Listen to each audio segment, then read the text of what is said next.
Anne-Jean, bonjour. Bonsoir.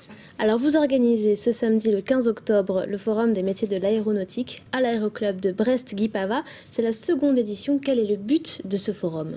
Alors l'objectif de ce forum, c'est que les jeunes, alors quand je parle des jeunes, ça peut être les collégiens, les lycéens, mais tout jeunes en recherche d'information, des jeunes démunis aussi face à un choix de formation professionnelle, viennent rencontrer les professionnels directement sur les stands et viennent surtout découvrir des métiers qu'ils ne connaissent pas encore.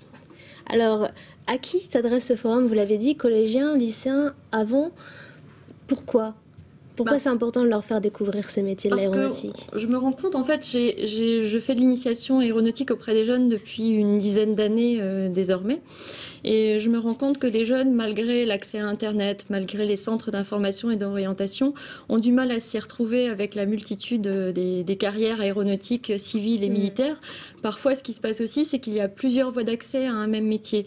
Et donc, l'objectif, là, c'est de leur montrer le panel le plus large possible des métiers, des écoles de formation également, d'où une vingtaine de stands qui seront présents sur le forum samedi.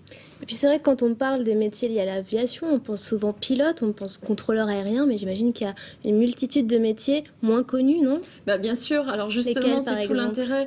Je vais parler par exemple des métiers au sol, sans lesquels les avions finalement ne pourraient pas être mis en œuvre, que ce soit les métiers de mécaniciens, là aussi civils, militaires, les métiers aéroportuaires aussi, les personnels de piste que vous voyez lorsque vous prenez effectivement l'avion, ou les agents d'enregistrement dans les aéroports, tous ces métiers-là seront représentés. Donc ça, c'est vraiment notre objectif. Là, on voit des images d'avions militaires, là, juste pour faire une métaphore en clin d'œil à la présence de l'aéronautique navale qui sera présente effectivement avec la présence d'un super étendard en particulier, un avion qui embarque sur le porte-avions. Notre objectif est de catapulter les jeunes vers les métiers là, aéronautiques, que ce soit civil ou militaire. Créer des vocations. Exactement, créer des vocations. Les métiers de l'aéronautique sont des métiers qui font rêver beaucoup de personnes, mais qui semblent toutefois inaccessibles. Alors, trop cher, trop d'études, trop d'exigences, notamment médicales. Alors, qu'en est-il réellement ? Ils sont accessibles, ces métiers, à tout le monde ? Ils sont accessibles à tout le monde. Et c'est justement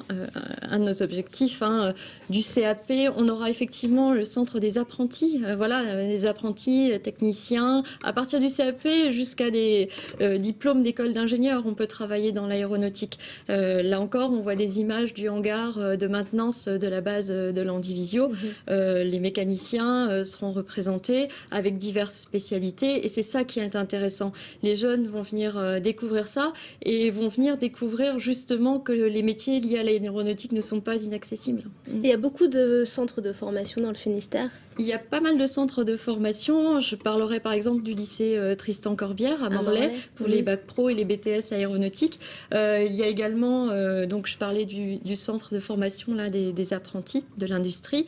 Il y a l'IT de Brest qui est également a des spécialités matériaux composites qui vont être très ciblées aéronautiques. Puis il ne faut pas oublier que dans le Finistère, il y a de nombreux pôles aéronautiques, l'aéroport de Brest-Bretagne, Britair, le radar de Bretagne, le centre de contrôle aérien de l'opérette et puis les bases aéronavales également qui sont très présentes. Et pour tous ceux qui se posent encore des questions sur les métiers de l'aéronautique, rendez-vous ce samedi, donc le 15 octobre de 9h30 à 17h30 à l'Aéroclub de Brest-Guipava.